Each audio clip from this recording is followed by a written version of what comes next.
Super Mulheres Positivas. Olá, sejam bem-vindas, bem-vindos ao Super Mulheres Positivas. Eu sou a Naná Feller, mãe de 2, do Nico e da Anne, e host desse videocast. E a proposta desse videocast é a gente ter um encontro afetivo e acolhedor com a sua maternidade. Vou dar alguns recadinhos aqui no começo, antes que eu me esqueça, mas não deixem de seguir as minhas redes sociais, Naná Feller _. Lá eu tenho divulgado bastante recortes das nossas conversas aqui. O Mulheres _Positivas, também no Instagram, a gente divulga sempre novos episódios no ar. E esses episódios, se você quiser assistir, se você está nos escutando e quiser assistir o episódio, a gente está no YouTube da Jovem Pan Entretenimento. E é importante que também no YouTube vocês curtam, compartilhem, para a gente quebrar esse algoritmo e conseguir engajar bastante o vídeo. E não se esqueçam que no final dessa entrevista, depois da entrevista principal, a gente tem sempre o quadro Saúde. E no episódio de hoje do quadro Saúde, a gente vai discutir sobre depressão pós-parto com a Caterine Sorroche, que é uma psicóloga especialista em puerpério. Bom, recados feitos, bora pro nosso papo, melhor dizer, bora se emocionar hoje, porque a minha convidada é mãe do Matheus e do Tomás, fonoaudióloga, apaixonada pela comunicação humana e um relacionamento sério com as palavras desde menina. Ela escreve sobre maternidade já há bastante tempo e desde que criou o Mãe Fora da Caixa, que é um fenômeno, vocês já sabem quem eu tô falando. Thaís Vilarinho, muito obrigada pela sua presença. Estou emocionada já. Ai, um prazer estar aqui conversando com você, Naná. Sempre muito gostoso conversar e trocar sobre esse tema. Enfim, sobre a maternidade, sobre a mulher depois da maternidade. Eu acho que é muito importante, né, a gente falar sobre isso. Há pouco tempo tem se falado tão abertamente sobre isso, então é um prazer estar aqui.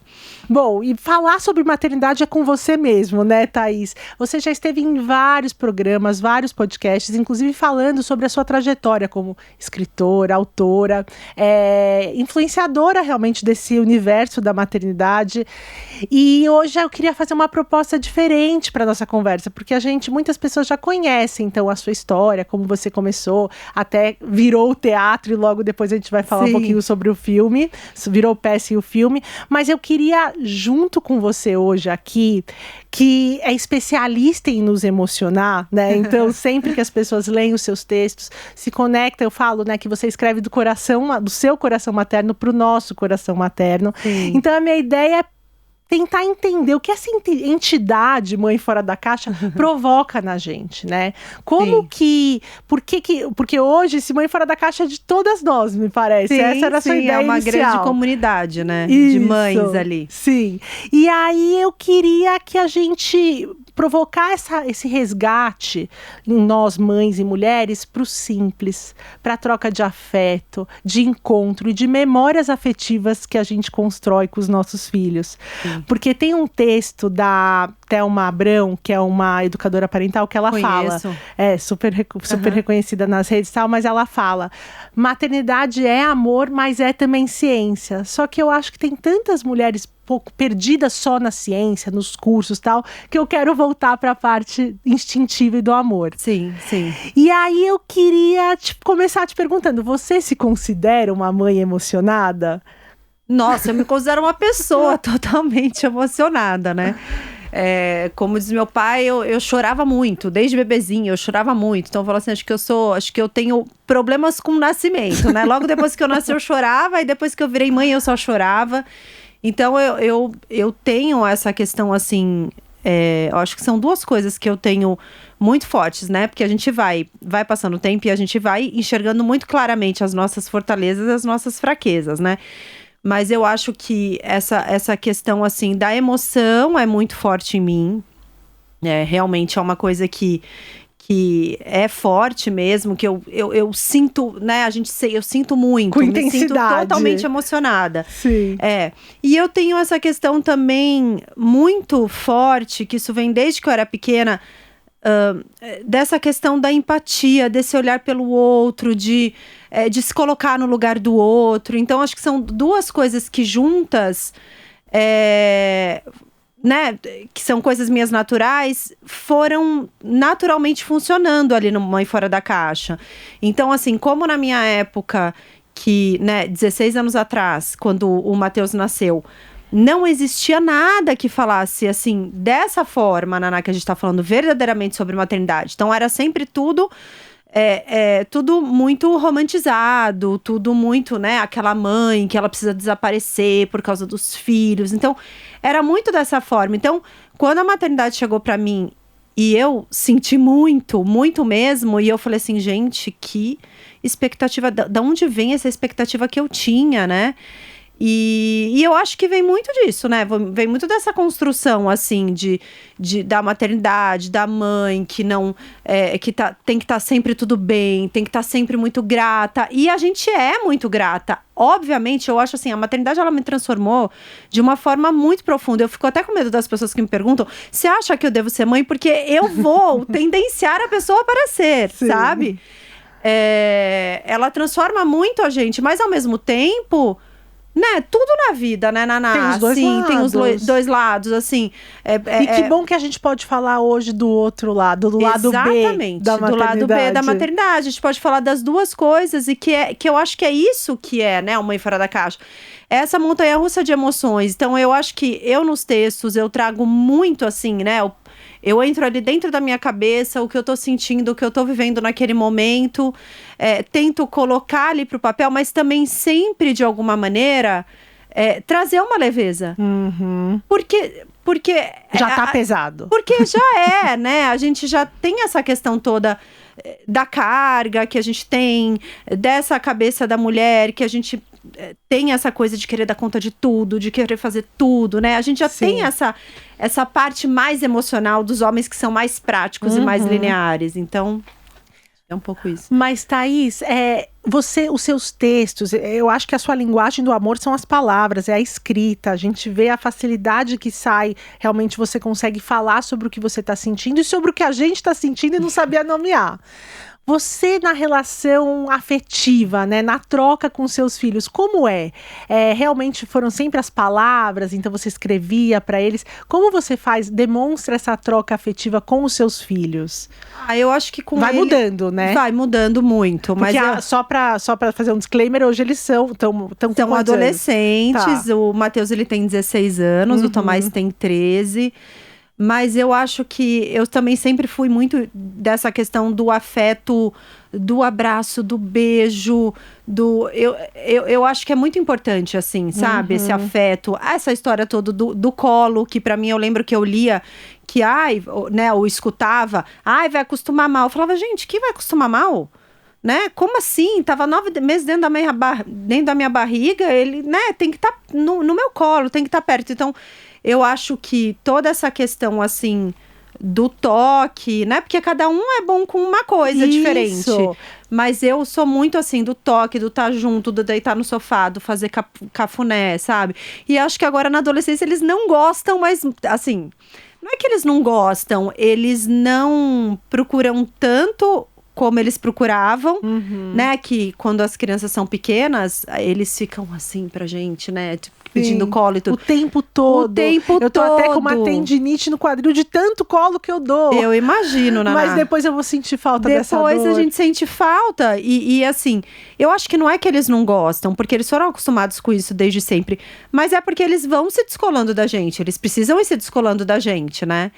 E o que é normal, o que é super saudável, na verdade. E aí, hoje, então, eles encontram esse afeto, talvez lendo seus textos, você já mostrou pra eles, como eles reagem com isso? Com os textos? Eu acho que eles encontram afeto hoje muito na conversa. Tá. Porque eu acho extremamente importante a gente, né, hoje em dia, com essa questão toda das telas e tudo, a gente, de fato, separar tempos pra estar em família, tem que colocar na agenda mesmo, porque senão a gente sabe como que é, né, Naná? Você pega um adolescente, ele entra numa conversa no WhatsApp com um amigo, aí tem um jogo da internet que ele vai jogar. De repente ele tá no Deep Web, né?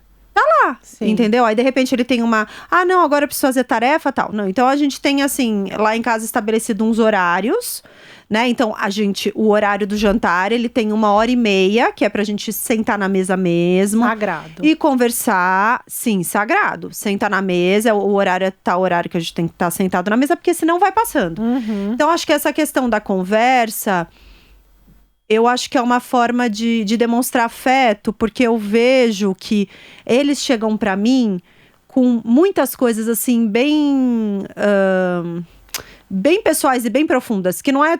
A gente sabe que não são todas as relações de mãe e filho que acontecem. Então, acho que esse afeto do toque, quando pequeno, né, que hoje em dia não tem tanto, ele passa para um lugar de conversa, de troca e de cumplicidade, de parceria, nesse sentido de... obviamente, eu tenho isso muito, muito certo, né? Não sou sua amiga, no sentido de que... tá tudo bem você fazer o que você quiser, mas eu tô aqui pra te escutar. Eu tô aqui pra te acolher.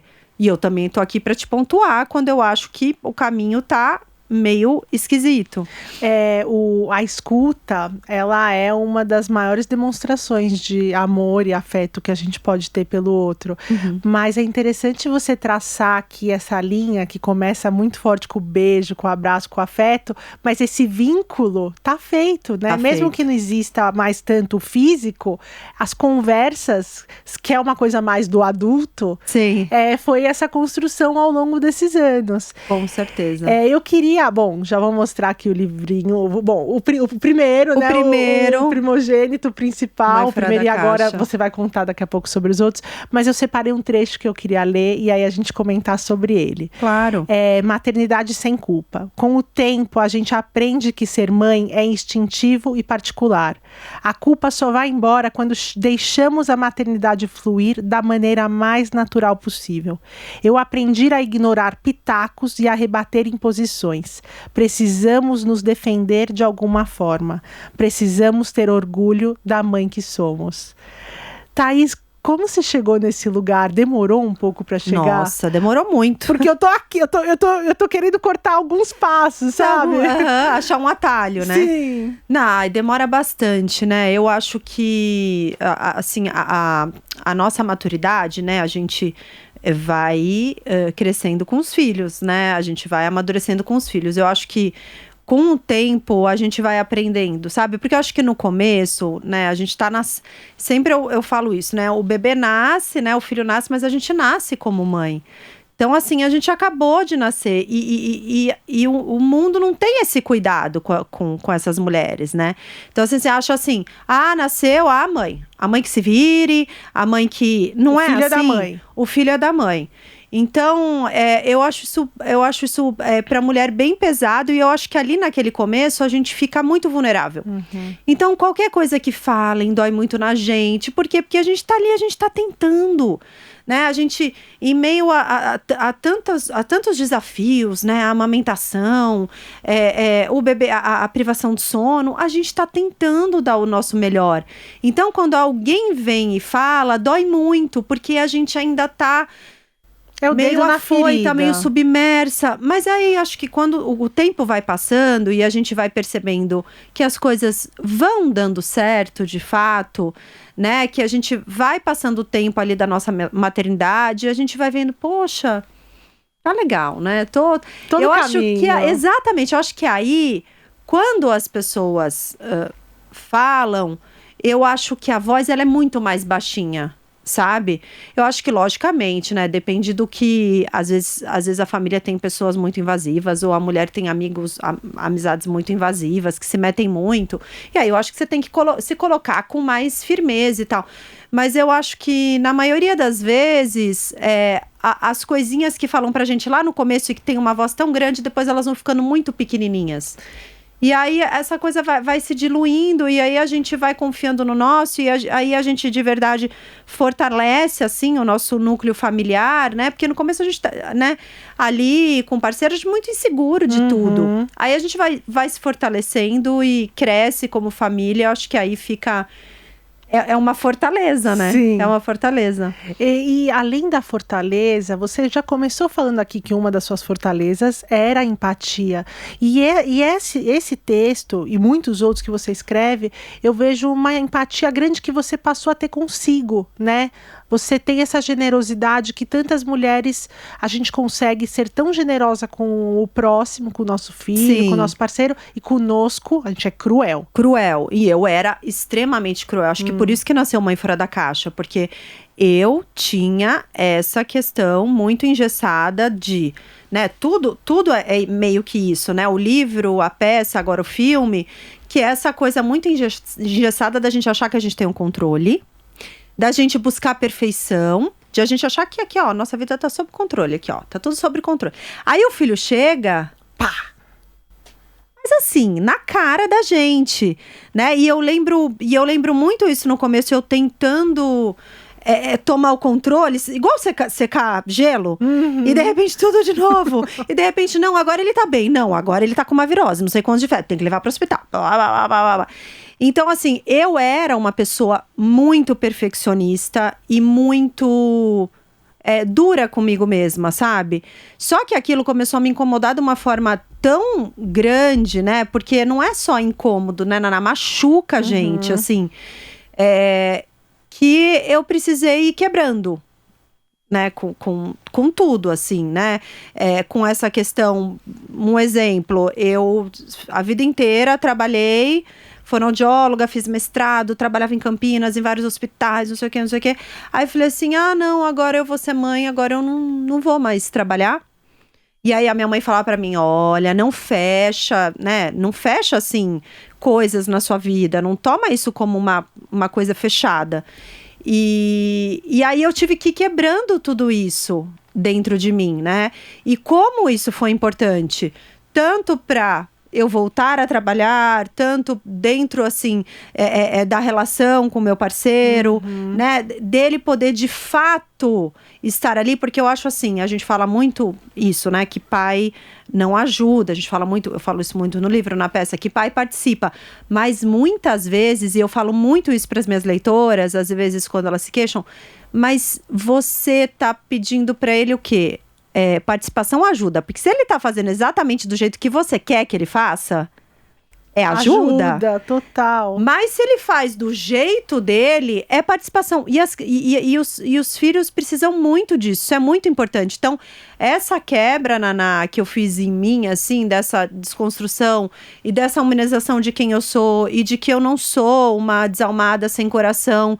Se tem dias que eu falo, eu só queria estar numa praia com 2 amigas, sabe, assim, que tá tudo bem. Nossa, isso dá uma leveza pra gente, dá uma leveza pro nosso maternário, e a gente se permite fazer coisas que preenchem a gente de si e que fazem a gente voltar muito melhor pra casa. Com certeza. Né? Então, essa quebrar isso em mim foi tão importante que eu não podia ficar só pra mim, sabe? Eu acho que escrever transborda pras outras.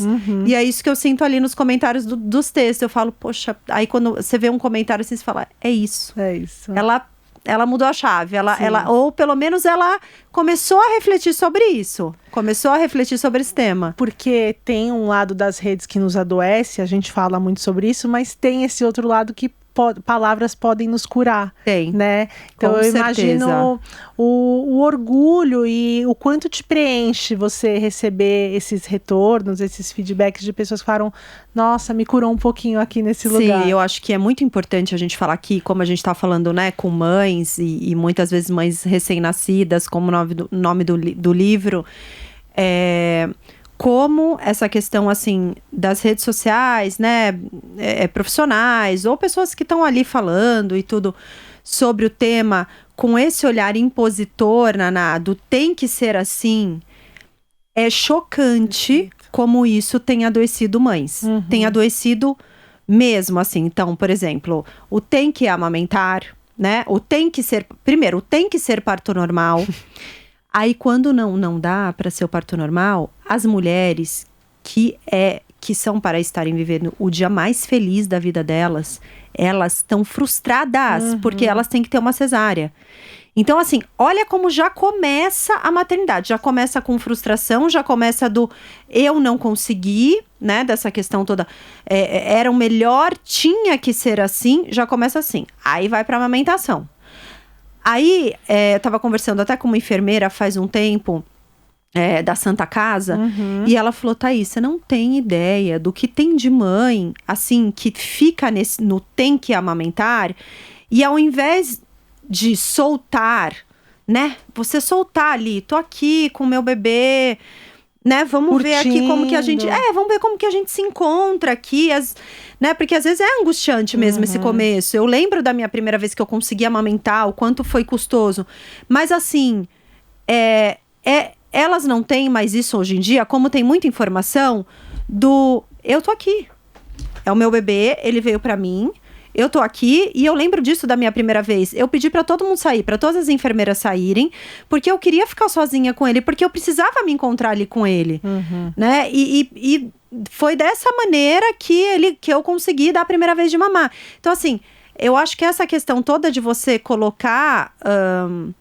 né, a maternidade, a gente fala que de alguma forma ela é natural, não é que é natural e que ela é perfeita e que vai tudo fluir, mas ela é natural da mãe com o filho.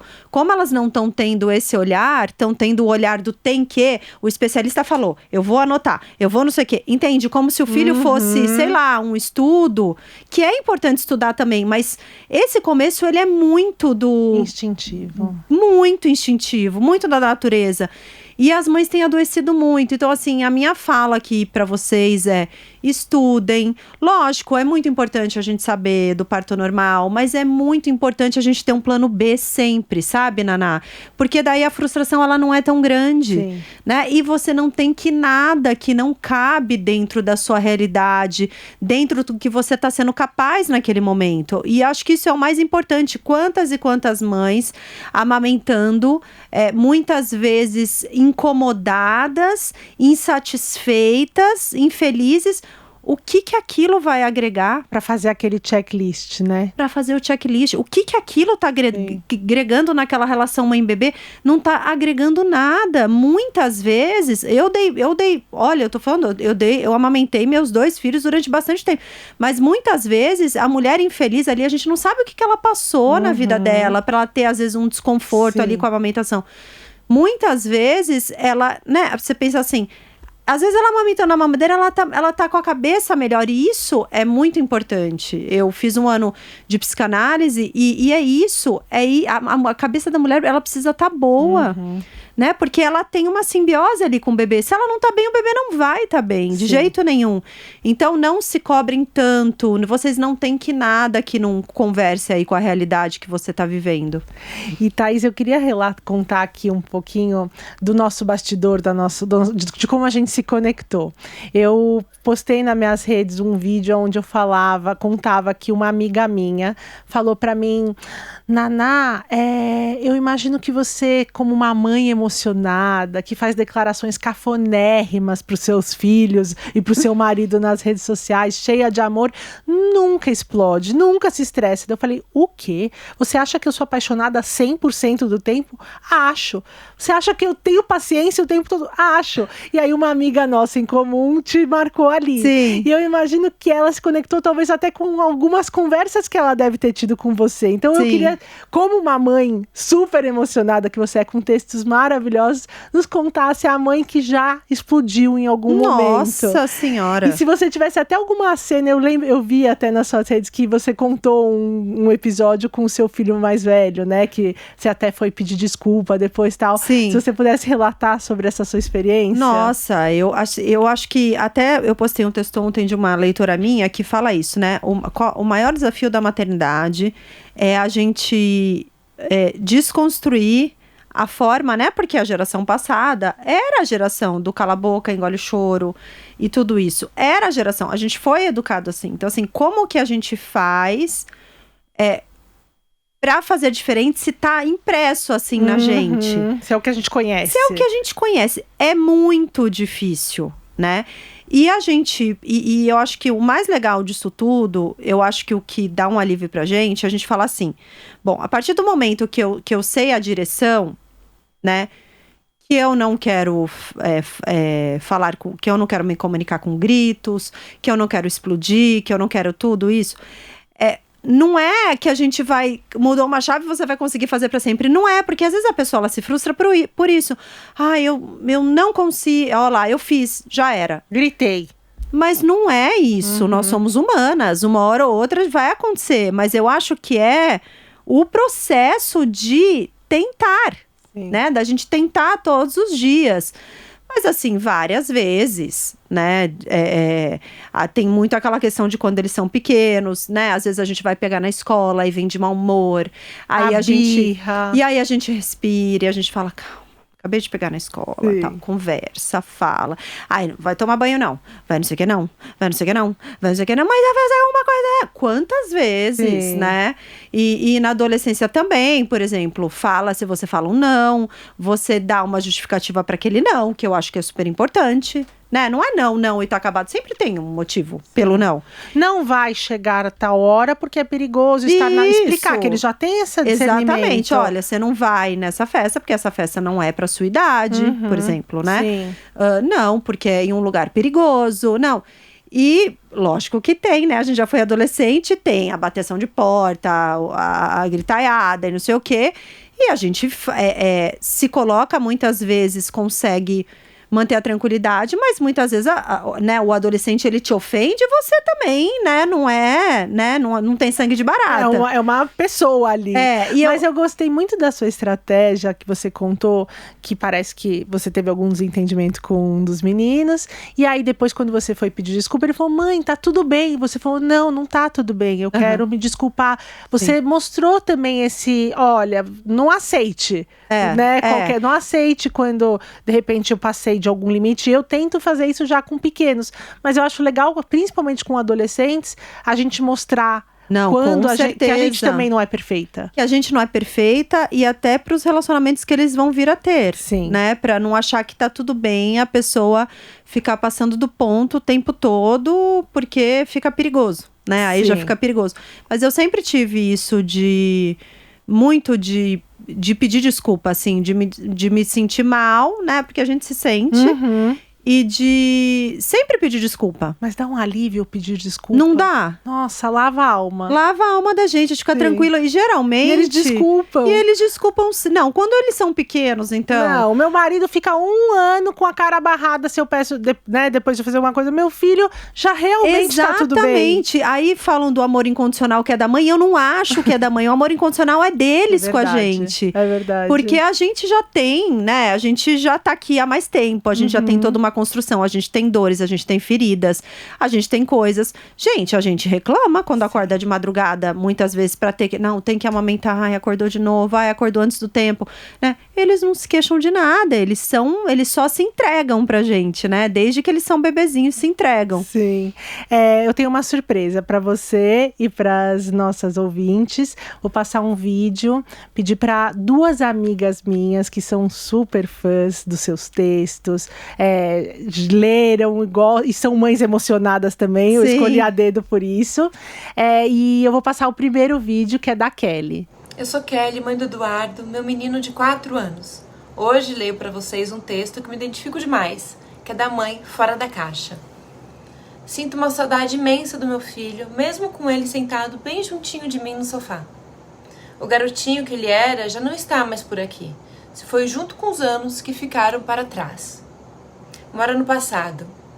O sorriso com os 2 dentinhos da frente lascadinhos, o jeitinho meigo e sapeca no olhar e o narizinho minúsculo de bolinha não estão mais aqui. Deus do céu, que saudade! Daquela vozinha, das perguntas que saíam daquela boquinha cheia de dentinhos de leite. Depois de pronunciar a palavra mamãe. E quanta doçura existe na voz de uma criança chamando por mamãe. Sabe, é bonito, muito bonito, uma grande bênção ver um filho, pouco a pouco, se transformando em um homem. Mas é também inegável a saudade que dá daquele bebê. Daquele menino que passou pela minha vida e que agora eu só consigo encontrar através de fotos e vídeos. E que presente é poder relembrar e sentir. Bom, queria, antes até de comentar sobre esse texto, contar a minha história com a Kelly, que eu acho que tem muito a ver do que a gente está falando de mães emocionadas e de como palavras podem curar a gente. Sim. Então, quando meu filho tinha 2 anos e pouquinho, ele sofreu um acidente, ele caiu de uma corda e na hora que ele foi cair da corda, ele soltou os braços, ele mordeu e aí ficou o dente inteiro, o dente da frente. Ai, Deus. Muito antes de quando deveria cair, que é por volta dos seus 5, 6 anos. Sim. E no dia eu fiquei arrasada. Eu imagino. Porque eu tava lá, eu vi, por mais que assim, ele tava dentro de um espaço totalmente seguro, a gente sabe o que acontece, crianças saudáveis se machucam. E eu, nesse momento desesperada, mandei uma mensagem num grupo de mães que eu conheço, as meninas que estavam, falando, alguém já passou por isso? O que a gente faz? Eu tô com o dentinho aqui, dá pra reimplantar? E uma amiga minha falou, eu vou te conectar com a minha irmã, que o filho dela, quando tinha 2 anos, aconteceu a mesma coisa. Olha que coisa maravilhosa. Não, na hora que eu mandei mensagem pra Kelly, a irmã dela já tinha contado o que aconteceu, ela já me falou, vou te ligar. Me ligou, me acalmou. Já tinha passado 1 ano que ela tinha passado que isso tinha com o acontecido. Dudu. E aí ela me ligou me mandou mensagens durante todos os dias dessa semana. Né? E aí uma das mensagens foi, Naná, eu sei que tá doendo. E eu sei que dói também o fato de você falar, poxa, mas é só um dente, né? Eu tô triste por conta disso. E tudo bem você sentir essa dor, porque é uma coisa que você fica pensando, eu deixei isso acontecer. Mas eu vou te contar que logo mais essa dor vai abrir espaço pra fofurice dele ser banguela. Sim. E cortou caminho, né? Corta caminho, ajuda frase. muito. Esse acolhimento, né? Essa empatia de mães com mães. Isso, assim, é de um poder, Naná. É uma coisa, assim, impressionante. Eu vejo muito isso ali nos textos, né? Porque, às vezes, uma mãe comenta uma coisa, não sou nem eu. Às vezes, eu vou ver 5 dias depois. A outra foi lá e deu uma palavra. Uau. Às vezes, a outra foi lá e me chama no direct que eu vou te passar meu telefone. Isso é tão bonito porque não adianta. Você pode ter um super parceiro. Você pode ter pai e mãe, né, super participativos, sogro e sogra participativos, várias tias, vários tios. Mas assim, você conectar com alguém que está vivendo exatamente a mesma fase da maternidade que a sua, ou que passou exatamente pela mesma questão que a sua, não existe. Não existe, porque é uma alma feminina falando com outra alma feminina exatamente sobre o mesmo assunto. Né? Então, aproxima muito, né? Chega muito perto, assim, as sensações, os sentimentos. E esse texto também que ela leu, né? Da lasquinha do dente. Lasquinha, você falou que o seu filho lascou o dente. O meu filho lascou o dente, Naná. Acho que uma das primeiras vezes que eu fui viajar, ele ficou com a minha mãe. E aí minha mãe tava andando com o cachorro na rua e ele era todo serelepe, não sei o quê. Aí ele tropeçou e bateu. A minha mãe ficou... Coitada da minha mãe, né? Pensa. Total. Ela ficou arrasada e tal, mas depois virou a marquinha registrada dele, sabe? O dentinho, assim. Eu tenho guardado até hoje o dentinho, coisa mais fofa. E sabia que o meu marido, agora, faz 2 semanas ele virou... A gente tava vendo fotos do Nico antes, com os dentes. Sim. Ele falou, ai... Eu acho mais fofo sem. Olha lá, você vê? Você vê? Mas você lembra de algum momento muito desafiador, uma cena assim com um dos meninos da sua maternidade? Alguma coisa que aconteceu? Nossa, eu acho que desafiador mesmo, eu olhando daqui hoje, é quando tem relação com saúde, né? Isso. Nossa, teve uma vez que o Tomás, eu tinha ajuda à noite, né? E eu tava dando banho em um. E a Jaque que me ajudava, a hora que terminava, eu entregava um pra ela, ela me dava o outro. Aí nessa hora eu tava dando banho no Matheus, aí ela veio trazendo o Tomás assim no cavalinho, sabe? Ela sempre fazia isso com ele, sempre trazia no cavalinho, segurando e tudo. E aí eu não sei o que aconteceu, que ele... Não sei se ele ficou empolgado e tal, ele caiu pra trás e bateu a cabeça. E ele rachou o crânio. O Tomás. Então, assim, cabeça é uma coisa que a gente fica muito, nossa, né? E aí ele caiu, eu escutei o barulho. Sabe quando mãe sente, né? Tem isso. Eu escutei... Fisicamente. É louco, eu escutei o barulho, eu falei... Daí eu falei, me dá ele aqui, vou dar... Ele tinha voltado da escola, sabe? Depois aquele horário, tipo 7 horas, que jantou e que tá exausto já. Exausto. Aí eu falei, eu vou dar um banho nele rápido e vou correr pro hospital. Aí dei um banho bem rapidinho nele, enfiei a roupa. Aí fui para o hospital, aí ele teve que ficar na semi-intensiva. Aí depois, no dia seguinte, o médico falou, vamos ficar de observação, só rachou o crânio, parece que não tem nada, né? Porque o problema de rachar o crânio é romper alguma coisa lá dentro do cérebro, algum vasinho, né? Alguma veia. Ele falou assim, não tem nada, mas ele só não pode acordar enjoado, vomitando, que daí, né, pode ser que tenha alguma coisinha vazando lá dentro. Aí é cirúrgico, aí uma coisa, Sim. né? Esse menino, ele acordou assim, vomitando. Naná, foi uma coisa assim, sabe? Foi um dia terrível até... Aí o neuro falou que achava que não tinha nada. A pediatra falou, não, eu quero fazer uma ressonância. O neuro falava, eu acho que foi do chacoalhão, sabe? Porque fico super enjoada pra tudo. E o Tomás também. Então você acha que como chacoalhou muito o crânio, mexe com o labirinto, ele enjoou. E aí, no final, era isso mesmo. Mas esse menino ficou até a hora que era a ressonância, às 4 horas, vomitando. Então, acho que essa é o que sai totalmente do seu controle, né? É o que você tem que ajoelhar no chão entregar e rezar. Sim. E orar muito e confiar. Você já escrevia nessa época? Nessa época, já. Eu acho que eu escrevi alguma coisa até sobre... Mas mexe tanto com a gente. Mexe demais. Sim. Demais. E, bom, a segunda surpresa é a Érica, que é uma amiga minha. Vou passar o vídeo dela, lendo um trechinho. Ai, e meu depois Deus. a gente comenta. Combinado. A mãe, suficientemente boa, sente culpa, claro. Mas consegue dar significado positivo para suas falhas, quando entende que pode rever e fazer diferente. Ela reconhece e aceita a sua ambivalência. Se permite sentir desde ódio até amor. Ela percebe o erro como algo essencial à existência humana. A mãe suficientemente boa sabe que é somente um ponto de referência para o filho. Ela não deseja moldar completamente a sua criança. Ela aceita sua espontaneidade, abraça suas particularidades, foge de tantas imposições vindas de diferentes partes, desde familiares, passando por outras mães, até chegar nas imposições vindas dos saberes dos especialistas. Ela é suficientemente boa porque se aceita humana, e entende que é longe de regras e receitas que o amor dela pelo filho terá espaço para ser construído. Bom, a minha história com a Érica foi de um momento muito emocionante que eu passei na minha maternidade. Então, depois eu vou te convidar para contar o seu, que você lembra, uma lembrança, pra você já ir pensando aí enquanto eu conto isso. Mas foi, que inclusive eu já relatei antes aqui no podcast, o encontro dos meus filhos. Quando eu tive a minha filha, o meu filho indo pra maternidade conhecê-la. E a Érica me seguia na época e falou, estou grávida de 8 meses, e ver essa cena me trouxe, enfim, muita emoção e ao mesmo tempo me preparando para viver essa relação também, esse encontro.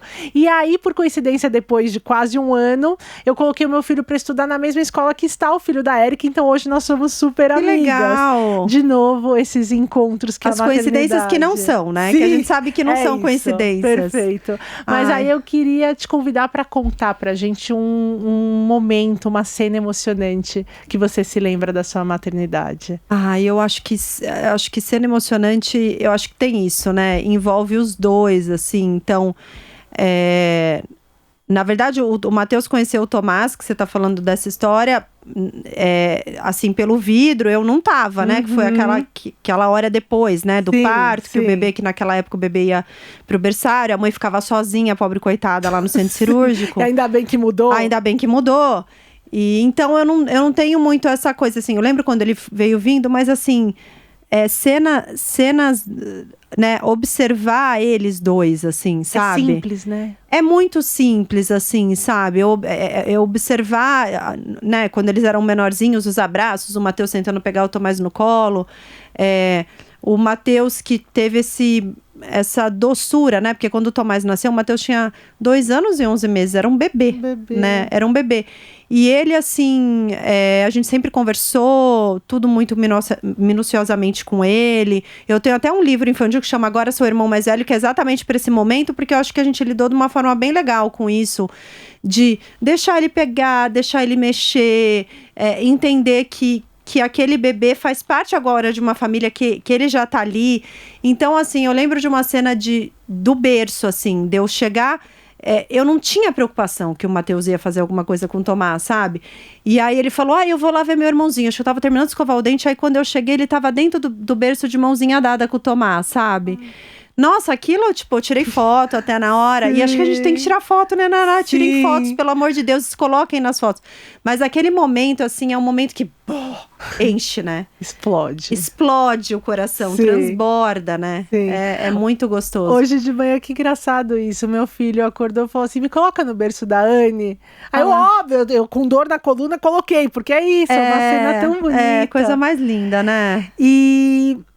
Eu sempre penso que a gente herda esses nossos talentos, então, essa sua linguagem do amor, da escrita, eu imagino que você herdou isso, né? Às vezes é passado de mãe para filha, de vó para filha, sim, de pais. Eu gosto muito de escrever também, e eu gosto muito de falar sobre os meus sentimentos, e eu acho que a minha mãe sempre foi uma mãe do cuidado, aquela mãe que resolve a vida, sabe? Faz o meu mercado quando eu tava no puerpério. A minha mãe é muito parecida. De prática, né? Prática. Mas ela nunca foi do afeto, sabe? Nunca foi do abraçado, beijado, falar muito que parecido me ama. Comigo. Agora, a minha avó, que foi uma mãe dura pra minha mãe e pra minha tia, foi uma avó que todos os dias... Doce. Você é de Santos, também, né? Sim. A minha avó morou em Santos no final da vida dela. Ai, que delícia. Então eu ia todo mês pra lá. E a minha avó, quando eu a encontrava, todos os dias ela enchia a boca pra falar. Nathalie, a única pessoa que me chamava de Nathalie. O nome inteiro. Né? Ela acha péssimo que me chamam pelo apelido. Voz tem dessa, isso, né? E ela falava, Nathalie, como eu te amo, minha neta. E eu acho que eu herdei essa coisa da emoção muito dessa minha avó materna. Sim. E você? De quem você acha que você Olha, eu acho isso? que é muito parecido. A minha avó materna, ela é viva ainda, inclusive. A gente cuida super dela. Tem Alzheimer lá em Santos. Então, ela era sempre muito isso, assim, muito de jogar comigo, de estar comigo, de conversar, de dar risada. Ela era muito isso do afeto. A minha mãe tem essa coisa muito do cuidado, mas a minha mãe também, ela era professora de português. Ela escrevia muito bem, a minha mãe. Então, ela tinha aquela letra perfeita.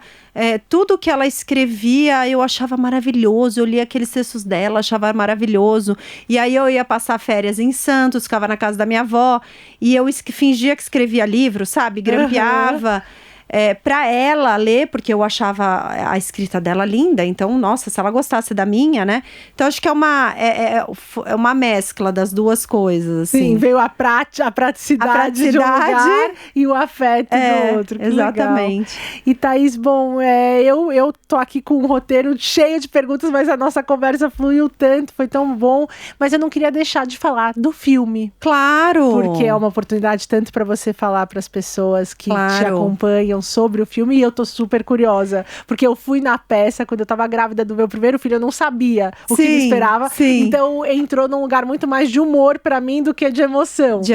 E agora, né, com o filme eu imagino que vai entrar nesse outro lugar.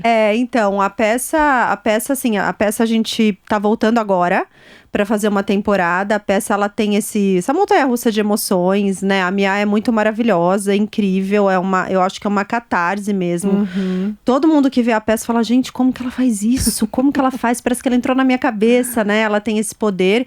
A gente tá voltando agora com a peça, uma temporada, a gente vai pro Rio, Vitória, Salvador, Porto Alegre e eu acho que Goiânia. Tá, São Paulo ainda não. São Paulo a gente volta ano que vem. A gente tem uma temporada o ano que vem. E o filme, ele, nossa, é surreal, né? Você fala, meu Deus, um filme, não, como assim, um filme? Não, como assim? Se emocione. Nossa, é uma coisa, assim, muito maravilhosa, assim. Sabe aquela coisa que é um sonho... que não era um sonho meu, porque é um negócio tão distante que você nem imagina. Porque no começo você fala assim, Meu Deus, eu vou vender esse livro? Né? A primeira coisa quando você lança o livro, você fala assim, ai meu Deus, será que eu vou vender esse livro? Então assim, e a gente tem um pouco isso, né? A gente se auto-sabota um pouco. Então, imagina, virar peça já foi surreal, virar filme, então... O filme é muito lindo, o roteiro é muito legal. Eu acho que toda mulher vai se sentir ali representada, né? Acho que a Mia, ela tá ali representando todas nós, sobre todas essas questões, todas essas angústias do puerpério, né? Essa questão toda da gente querer ter o controle, quanto isso é ruim, quanto isso é negativo e o quanto é importante a gente... se perceber humana. Então ele ao mesmo tempo é um filme que a Mia é atriz, então ele tem humor, né, que é característico dela, mas ele tem muita emoção, porque fala do puerpério, porque fala toda dessa desconstrução da personagem com ela mesma, que é isso que a gente faz todos os dias, né? Eu acho que quando a gente consegue rir do que a gente viveu na nossa maternidade, quer dizer que a gente tá se curando um pouquinho. Que a gente tá superando. Sim. Né? Tem uma cena, eu lembro agora você falando da Mia, né, do humor, que eu nunca vou esquecer, eu tirando leite, né, eu tava com 15 dias de filho, parida, ali de fralda, né, sim, também. Sim, a fralda aqui, né? Isso, e aquele leite que a bomba, que eu tinha que segurar as duas bombas, porque hoje já tem aquelas modernas que você não precisa mais hoje segurar. É muito maravilhoso. Então, e ainda não eram essas, e eu uso óculos, e eu tava sem lente, eu tava de óculos, e eu tava pelada na cama só com a fralda tirando leite,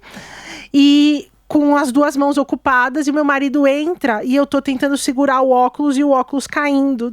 Escorregando.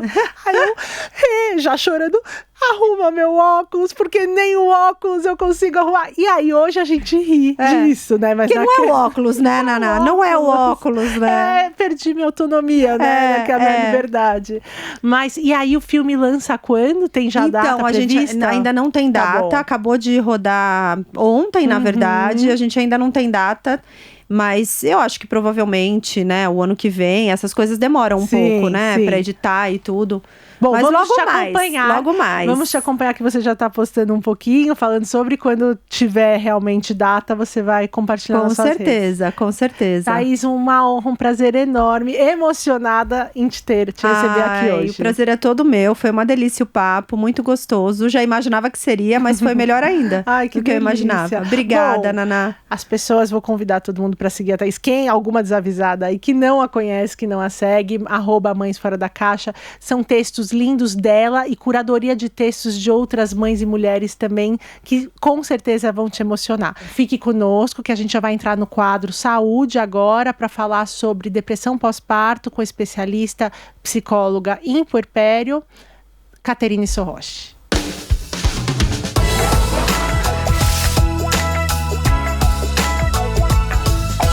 Bom, como antecipei no começo desse programa, o tema do quadro Saúde de hoje vai ser sobre depressão pós-parto, puerpério e baby blues. E para falar sobre esse tema com responsabilidade, um tema extremamente necessário para todas nós mães, recém-mães, mulheres que estão grávidas e querem entender um pouquinho mais sobre esses temas que nos afligem tanto, eu trouxe uma especialista, a psicóloga, especialista em puerpério, Caterine Sorroche. Olá, Caterine, muito obrigada e seja muito bem-vinda ao nosso podcast. Olá, Naná, obrigada. Eu que agradeço o convite e a oportunidade de contribuir com essa conscientização e rede de apoio que você está promovendo e da gente levar cada vez mais informação para as mães e recém-mães. E, Caterine, inclusive no seu Instagram, que hoje você já tem trabalhado esse tema bastante por ali, você descreve na sua bio, cuido de quem cuida. Então, como foi esse seu movimento para se especializar em mães em puérperas? Bom, o movimento começou comigo mesma. Sempre começa, né? Sempre começa, não tem como a gente conduzir alguém sem a gente atravessar esse caminho, né? Eu trabalhei mais de 15 anos em RH, quando chegou a minha primeira gestação, no momento que eu não estava planejando, eu já tinha 38 anos, mas a gente tinha acabado de ficar noivo, ia casar ainda, enfim, eram outros planos. E ela chegou, e desconstruindo já desde ali muita coisa, principalmente o momento que eu ia engravidar, né? Aí eu comecei a entender que eu não tinha controle sobre nada, e foi através, assim, da maternidade, gestação, parto, puerpério, que eu revi toda a minha vida. Eu falei assim, eu não quero mais ficar em 4 paredes, não quero mais o mundo corporativo. Foi aí que eu fiz, isso impulsionou a minha transição de carreira. E fui seguindo por esse caminho, né? Senti exatamente isso, que as mães precisam de outras mães para dar as mãos e serem cuidadas e serem levadas aí, atravessar essa ponte do puerpério. E você, então, viveu isso até antes de fazer esse atendimento clínico, né? Então, principalmente, eu queria voltar para o começo de tudo, que a minha ideia hoje é a gente diferenciar o que é baby blues, o que é depressão pós-parto. Então, vamos começar pelo blues, que é algo mais normal. No estudo que eu fiz, eu vi que 80% das mulheres podem ter baby blues, né? Então, desenvolvem esse baby blues logo após o parto. Então, vamos começar pelo blues puerperal, ou baby blues, como também é conhecido? Sim. O que é? Quanto tempo dura? Até onde é normal? Tá. O baby blues, ele é caracterizado por uma instabilidade emocional, que pode acontecer aí entre o 2º e 5º dia após o parto, e se estender até 30 dias após o parto. O que acontece? Quando a mulher chega nesse pós-parto, ela já passou por um estresse fisiológico desde a gestação, passou pela jornada de parto, isso sem contar ainda a fase anterior à gestação, que é preciso considerar que muitas mulheres hoje fazem fertilização in vitro, algum né? Então, tratamento para conseguir engravidar. E esse período por si só já é também muito desgastante física e psicologicamente. Então, às vezes, essa mulher chega no pós-parto já exausta fisiologicamente, como a gente diz. Então, assim, suplementação tá toda, né? Vitaminas, minerais, nutrientes. Foi tudo pro bebê. Hormônios. Ela tá toda desorganizada, desajustada. E o baby blues, o que é? Ela chega com essa necessidade de adaptação fisiológica, o corpo está se readaptando fisiologicamente no pós-parto, com aquele bebezinho, imagina, de 2 dias, 5 dias. E, além de tudo, existe uma adaptação também emocional, no sentido de essa mãe estar aprendendo a ler o bebê. Me arrepia. Aprender a ler o que esse bebê precisa de mim. Né? Que choro é esse? Eu lembro que eu e meu marido, a gente ficava pesquisando no Google. Esse choro tá com a vogal. É nhanhá, é isso, nhenhé, é aquilo. É fome, é frio, é novo cólica. Vocabulário. E aí a gente... Então, a gente tenta ler o bebê, o que ele precisa. Tudo isso gera um desgaste emocional e psíquico também. Então, é natural, é esperado que isso ocorra, mas por este período de tempo e leva a essa tristeza súbita, irritabilidade, cansaço, vontade de chorar sem motivo. Então, até quando essa mulher chega pra mim, né, no consultório, eu nem pergunto pra ela o que você tá sentindo, porque é tão difícil, né, a gente nomear nossas emoções, tudo a ao gente não mesmo aprendeu tempo. isso. Então, assim, olha, o comportamento, né, a minha vontade é chorar, chorar e chorar. Ou esse choro aparece no final do dia. Quando que isso acontece, né? Então, é um período esperado, mas que se ultrapassar 30 dias, aí a gente precisa de um pouquinho mais de atenção para esse momento. Eu queria até compartilhar o meu baby blues que eu vivi, e foi muito mais forte, não foi muito mais forte, mas eu senti ele mais nitidamente, assim, claramente na minha primeira gestação. Nunca esqueço que quando eu cheguei com o Nico em casa, né, o meu primeiro filho, eu desenvolvi uma dependência do pai, né, do meu marido. E tinham casos que eu tava trocando com amigas que era o contrário, elas não queriam ver o marido pintado de ouro, assim. No meu caso, era todo lugar que eu ia, até pegar um copo d'água, eu precisava que ele estivesse ao meu lado. E eu amamentava de 2 em 2, 1 em 1 hora, né, a livre demanda ali. Ele tinha que estar comigo. Então, o primeiro mês, que foi realmente esse período, ele falou, as pessoas falavam, pelo menos você consegue dormir. Ele, não, eu tô lá com ela vai amamentar, ela me leva junto. Ele ficava sentado do meu lado. E eu lembro que com mais ou menos 2 semanas da chegada do Nico, eu tava, né, nessa dependência, e aí um pai de um amigo nosso faleceu. Uma mãe de um amigo nosso faleceu. E o meu marido tinha que ir pro velório. E assim, precisava ir, né? E aí eu tava desesperada, não queria que ele percebesse isso. E eu lembro de ficar mandando mensagem pra ele: falta quanto tempo pra acabar? Nossa, me dá vontade de chorar de lembrar dessa sensação de dependência que eu nunca tive de ninguém. Sempre fui muito autônoma, muito independente. E aí eu lembro eu no portão, esperando ele entrar. Assim, eu falando: tá chegando? Ele, tô no Uber, faltam 5 minutos. E eu no portão, assim: ai, tá, chegou, então agora vamos amamentar? Foi muito duro, assim, mas foi passando mesmo. Então, eu reconheço muito isso, e no final do dia. E aí, eu já queria entrar, então, quando a gente tem um alerta maior que pode ser uma depressão pós-parto. Antes, entender o que é a depressão pós-parto. É uma depressão que não existia antes? Essa mulher é algo que realmente é hormonal ou algo que pode ser estrutural e emocional que veio de antes dessa gestação?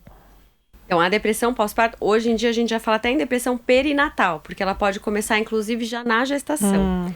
A depressão, o que é? Ela é um desajuste bioquímico. Então, ele começa de algum lugar, né? Esse desajuste bioquímico, ele começa pequenininho. Se a gente não interfere, né? Não olha para isso, por exemplo, nos 40 dias, né? Logo após o Baby Blues, como eu falei, teve os 30 dias. Passou ali, já vamos tomar um pouquinho mais de atenção. Então, se a gente não interfere logo nesse momento, isso vai se prolongando, vai tomando uma proporção maior, até que chegue numa depressão mais intensa, moderada ou grave, que é o simbólico que a gente tem, né? Assim, a depressão é só aquela mulher que fica deitada, apática, que não consegue fazer nada, levantar da cama e se conectar nada com o bebê, não tem forças. Isso realmente é real, acontece, mas não é só isso. Ela começou em algum lugar. Então, quanto antes a gente intervir nesse desajuste bioquímico, melhor. E muitas vezes esse desajuste bioquímico também, inicial, já é uma consequência dessa exaustão fisiológica pós-parto. Então, por isso que é tão importante no pós-parto avaliar vitamina, hormônio e fazer toda a suplementação necessária. Mas, sim, eu sempre considero a história pregressa, eu digo, né? A história de antes dessa mulher, porque teve todo o período da concepção, da gestação, do parto em si e a vida de antes. Se é uma mulher que já apresentou anteriormente episódios de depressão ou de algum transtorno de ansiedade, é preciso ter mais atenção. Pode ser que ela tenha uma propensão maior a desenvolver uma depressão pós-parto. Ou ter ali algum outro desajuste, né? Porque o que é o puerpério? O puerpério é todo mundo que tem filhos, toda mulher que tem filhos, entra no puerpério, passa pelo puerpério. E dentro do puerpério, uma mulher pode ou não desenvolver depressão pós-parto, pode ou não ter baby blues, pode ou não ter um transtorno de ansiedade, um transtorno bipolar, outros transtornos também, né? Então, quanto antes a gente avaliar e sim olhar essa história de antes e esse emocional de antes, com certeza. Até porque hoje a gente tem as idealizações, né? E as gerações anteriores a gente tinha a gestação em si era muito envolvida pelo medo, né? O medo do puerpério, o medo de engravidar, o medo, enfim, medos. Hoje em dia o gestar e o parir, eles estão muito envolvidos nessa idealização. É super contemporâneo, né, dessa geração das redes sociais, onde eu estou no meu puerpério e vejo uma mãe amamentando lindamente, e aí eu tô com o peito todo ferrado, não consegui amamentar, e isso entra na minha cabeça de uma forma muito violenta, né, cruel, agressiva. Então eu imagino que você tem se deparado com essa questão tão contemporânea nesse momento dos seus atendimentos. Sim, porque é uma desconstrução de fato, né? É uma desconstrução. E o puerpério, assim, a intensidade do puerpério, ela também é determinada, eu diria, não sei se é essa palavra, mas ela também é determinada pelo nível de idealização, pelo nível de expectativas do parto, do pós-parto. Então, o parto em si, dependendo da via de parto que essa mulher escolheu. E aí, no dia, também outra situação que a gente não tem o menor controle. Você não sabe o que vai acontecer ali. Ela ali já lida com uma primeira frustração isso ressoa no puerpério dela. Por exemplo, ela imaginou um parto normal, acabou tendo que ir para uma cesárea, já é uma quebra total de expectativas. E você comentou, Caterina, eu queria voltar na questão da depressão pós-parto, dessa imagem que a gente tem da mulher deitada, apática, às vezes até rejeitando o bebê. Essa é a imagem que nos vem da depressão pós-parto. Mas eu tenho compartilhado muito com amigas sobre os nossos medos e anseios pós-maternidade, e eu percebo, eu queria até compartilhar alguns com você, porque eu percebo que tem uma certa neurose, assim, e quando que isso vira até patológico para a gente tomar cuidado. Mas aqueles medos excessivos, por exemplo, dos nossos filhos morrerem, ou da gente morrer, eu tenho recebido relatos de mães que ficam constantemente tendo o mesmo sonho, por exemplo, do filho morrendo, esses primeiros meses que a mãe vai correndo para o berço de hora em hora para ver se o bebê está respirando. Isso pode ser caracterizado também com um sintoma de atenção?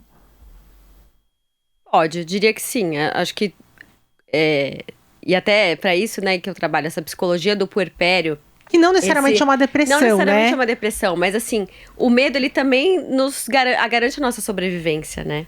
Então, às vezes você tá lá, eu lembro que eu tinha isso, eu tava amamentando e eu moro no 20º andar e passa avião em cima do prédio, assim. Eu falava, gente, e se um avião, tipo, entrar aqui, sabe, assim, bater no meu prédio e eu tô aqui amamentando com ela? Então, assim, são medos que nos levam muitas vezes, lógico, não esse, mas assim, alguns medos nos levam a você se antever e você já se previne, né? Então, sei lá, na rua, atravessar a rua, algumas questões, assim, mais cotidianas. Mas eu tava conversando isso ontem até, inclusive, com uma paciente, né? Sobre os medos. Ela tá grávida e, lógico, tem seus medos. Quanto mais a gente falar sobre os medos, mais é possível elaborar, sabe? Chamar o medo para tomar um café, tomar um chá, vem cá, o que você tá querendo me dizer? E os sonhos, eu acredito muito nisso, os sonhos querem nos contar algo também. Então, muitas vezes tem algo a ver com a nossa história lá atrás, com algo que a gente passou e não se lembra. Porque a mulher, quando ela engravida e quando ela entra no puerpério, ela está regredida também psiquicamente. Sim. A gente resgata memórias inconscientes. Então, tudo nos diz algo, sabe? E até o excesso também, né? Ter a ajuda de um profissional para olhar o quanto que isso é excessivo, o quanto que é esperado, sabe? O quanto é protetivo da espécie humana e o quanto já está passando do limite, é importante olhar caso a caso. Faz muito sentido isso que você falou, né? A gente, como mães, principalmente mães de crianças muito pequenas, a gente entra nessa regressão, a gente está regredida. E aí, quando eu percebo também esses meus medos em excesso, assim, eu volto pra Nathalie, né? Pra Naná filha, né? Quem foi, como foram meus pais. E meus pais parece que não tinham medo nenhum. Assim, zero. Então, eu lembro, por exemplo, hoje, eles moram num apartamento, e aí a minha mãe falava, eu não vou pôr grade aqui, eles têm que aprender, mas até aprender já caiu. Não tem, assim, é um absurdo isso que você tá falando. Mas a vida inteira vocês moraram no 12º andar sem grade. Falei, pois é, uma sobrevivência que não dá pra entender como a gente sobreviveu. Brincadeiras à parte, realmente eu acho que tem uma coisa da maternidade contemporânea com um zelo muito mais excessivo do que antes, eu percebo isso. Mas por outro lado, talvez isso faça exatamente a gente tentando curar essas dores do nosso ser filha, né? Então faz muito sentido isso para mim. E aí eu queria falar um pouco mais sobre essa questão da rede de apoio, do contemporâneo, né? Da sociedade atual. Como que essa rede de apoio, né? Os familiares, os amigos, a própria sociedade como um todo contribui para que essa mulher desenvolva ou não uma depressão pós-parto? Eu acredito assim, vou até retomar a sua história do seu marido que você falou do Baby Blues, né? O pai, esse parceiro, ele é a primeira figura mais importante de ser esse contorno afetivo da mulher e de perceber o quanto que essa mulher está diferente, assim. isso é da gestação, isso é do pós-parto, mas não, isso aqui já tá chamando a minha atenção. Eu recebo muitas mensagens de pais preocupados, vimos um vídeo seu, etc. Porque chamou a atenção alguma coisa. Esse comportamento dela está me chamando a atenção. Então, ele tem esse olhar atento, porque ele que vai falar assim, essa não é minha mulher. Ela precisa de ajuda. E a rede de apoio também tem, né? Os familiares mais próximos também tem esse papel, esse contorno afetivo. O que contribuiria, eu diria, não para desenvolver uma depressão pós-parto, mas para desenvolver essa sobrecarga, esse esgotamento, essa busca pela perfeição da mãe de checklist, né? Porque hoje em dia é isso, você tem a disciplina positiva, aí o prato tem que comer colorido, aí tem que dormir tal hora, então você tem treinamento de sono. Tem treinamento pra tudo hoje em dia, tudo. Eu lembro que na época da minha mãe, ela só tinha um livro, A Vida do Bebê. Ponto. E olha ficou lá, e ponto, Sim. sabe? Não tinha WhatsApp, não tinha Instagram, não tinha rede de apoio, no máximo a rede de apoio era uma vizinha, né? Uma amiga mais próxima. E hoje é tanta coisa que a gente... E eu acho que era um pouco passado de mãe para mãe, né? Então tem um afeto nessa passagem, tem um acolhimento. E hoje são pessoas que você não conhece que estão ali nas redes te ditando como ser e o que fazer. Então tem muito essa diferença, né? Eu vejo, a minha mãe aprendeu, entre aspas, a ser mãe com a mãe dela. Estava ali do lado dela, contando, olha, a gente troca assim, a gente faz isso, com esse afeto. Hoje é isso, eu tenho no meu Hotmart lá 4 cursos. Curso até para como irmão ser irmão, né? Os meus 2 filhos. Depois que passa um pouco essa loucura, você fala... E é exatamente essa conversa que eu tive antes com a Thaís, né? Da Mães Fora da Caixa. É olhar um pouco pro simples, pro instinto, pro nosso natural, que tá ali. Claro que é uma ciência, mas tem um limite também do que você vai buscar. Sim. E antes da depressão, ainda falando um pouco dessa mãe de checklist, né? De fazer todos os cursos e seguir todas essas regras, tem o burnout, né? A gente precisa, assim, o burnout materno, ele também está presente e é um esgotamento não das atividades maternas, das atividades parentais, mas dessa sobrecarga de eu preciso ser essa mãe. E isso te desconecta dessa realidade, do que está presente ali. Eu lembro uma vez que eu estava pondo minha filha para dormir, o meu puerpério dela foi marcado pelo sono, assim, uma dificuldade extrema de sono dela. Ou minha, ou nossa, né? De lidar com essa fase. E naquele dia que eu falei assim, filha, eu tô aqui. Eu tô presente, eu tô aqui, você vai dormir quando você quiser. Eu fiquei no quarto com ela relaxou e dormiu, acho que em 5 minutos. Então eu falo muito isso, dessa conexão e presença com a realidade. O que a vida tá te pedindo agora é isso. É difícil a gente elaborar e deixar um pouco a vida de antes por um tempo, entrar nesse casulo, né? Mas não sobreviver, mas viver o puerpério, né? Viver o puerpério. É isso que você contou do seu relato com a sua filha. A gente tem um episódio que a gente fez com o Dr. Paulo Teles. Eu nunca me esqueço. Já faz um tempo que ele esteve 2 vezes aqui. Mas a primeira vez que ele esteve aqui, ele falou... O bebê recém-nascido, às vezes, chora o choro da mãe. E uau, isso me atravessou, sabe? Eu fiquei totalmente arrepiada, assim, na hora, porque eu consigo lembrar alguns momentos que eu tava, pelo amor de Deus, dorme, ou pelo amor de Deus, mama. E aí, quando você consegue, sabe, você sai de cena, porque isso é uma estratégia. Às vezes você não consegue estar ali e falar assim, não, eu vou fazer isso acontecer. Teve uma vez que eu tive que sair de cena. Eu falei assim, olha, eu preciso dormir. A Anne, né, no meu segundo puerpério, falei pro meu marido, eu preciso dormir. E ela não parava de chorar, que ela queria mamar. Eu falei assim, coloca ela no canguru, vai dar uma volta. Não sei o que vocês precisam fazer, mas eu não consigo atender a demanda dela neste momento. E é tão difícil a gente fazer isso como mãe, né? Colocar a criança, você em primeiro lugar. Mas em alguns momentos você não faz isso. É o que você falou, tem o burnout, o esgotamento total. E eu imagino que você tem visto isso no consultório. Sim, sim. É exatamente isso. Assim, eu até vi uma pesquisa essa semana... de mulheres que eram quase 50% das mulheres com sintomas de infarto não vão ao hospital porque acham que é cansaço. A mulher, mãe, ela não se permite sentir. A gente não se permite sentir. A gente volta tudo pro bebê e a mulher não se permite sentir, lidar com essas... Então, o que leva muitas vezes ao agravamento de uma depressão pós-parto e chegar nessa cena que a gente falou, né? Da mãe apática, sem força, sem energia.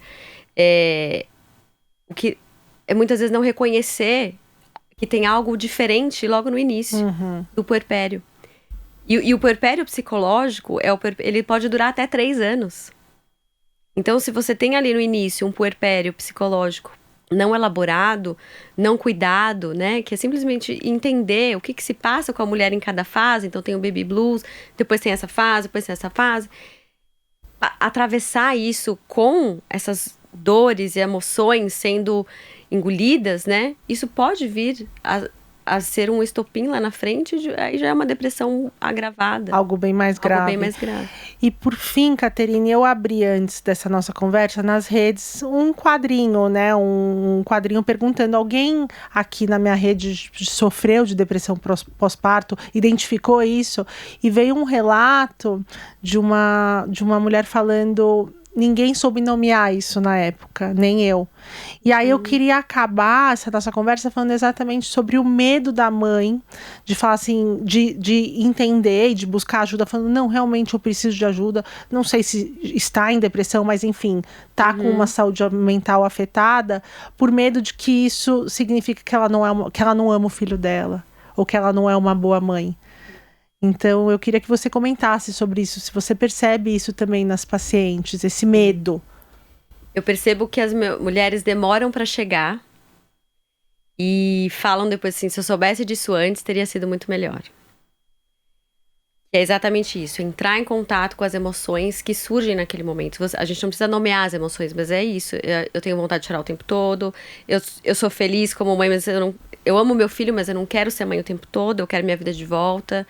Né? Então, assim, a mulher encarar e admitir para ela mesma, primeiramente, o que ela está sentindo, e aí verbalizar, facilita muito mais atravessar, né, esse puerpério. E vai facilitar a conexão com o filho e toda essa travessia da construção da sua maternidade. Né? Então, sim, quanto antes entrar em contato e falar sobre, melhor. Então, aqui é um espaço que a gente propõe ter conversas afetivas, encontros afetivos e acolhedores, mas é muito importante que, para além de podcasts, livros de autoajuda, enfim, vocês busquem realmente, se vocês sentem que vocês estão nesse momento, uma ajuda profissional. Eu sei que no seu Insta, eu tenho acompanhado, você tem feito um trabalho para além do atendimento que você já faz em consultório, de colocar ali algumas intervenções, alguns pensamentos, algumas reflexões. Então eu convido as pessoas para seguirem a Caterine. Você pode falar seu Insta, a câmera é toda sua. @Caterine Sorroche, com KTH. Caterine Sorroche. A gente também deixou aqui para quem está nos assistindo. E você também faz atendimentos, né, Caterine? Sim, faço. Então ali no Instagram você vai encontrar todas as informações. Se você, neste momento, ou tem uma amiga, ou a sua esposa, né? A gente cada vez mais quer que homens nos escutem, nos assistam. Você identificou que tem algo realmente de errado ali, procure ajuda, ofereça ajuda, porque senão a gente, como a Caterine falou, pode chegar muito tarde, né? Ficar algo realmente mais grave. Muito obrigada pela sua presença hoje. Obrigada a você, eu que agradeço. E fiquem ligados que na próxima segunda-feira, às 17 horas, no YouTube da Jovem Pan, temos um novo episódio no ar. E em qualquer tocador de podcasts, você vai encontrar o nosso episódio também às segundas-feiras. Obrigada.